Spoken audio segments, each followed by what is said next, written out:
वृक्षवल्ली आम्हा सोयरी वनचरे, पक्षीही सुस्वरे आळविती. हा संत तुकाराम महाराजांचा अत्यंत प्रसिद्ध अभंग आहे.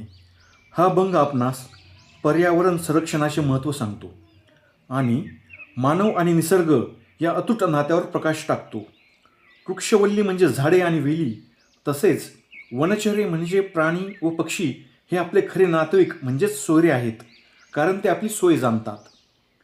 मानवाने केवळ मानवी नात्यात न अडकता निसर्गाला आपले मानले पाहिजे.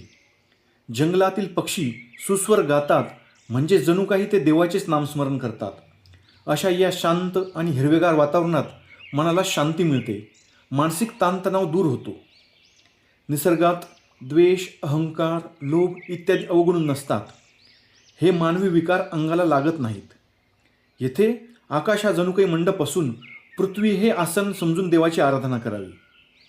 या अभंगात जगद्गुरू संत तुकाराम महाराजांनी निसर्गमैत्री, शांतता आणि निष्काम प्रेमाचा संदेश दिला आहे.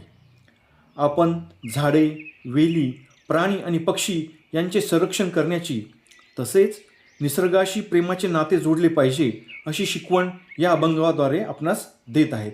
जय जय राम कृष्ण हरी. धन्यवाद.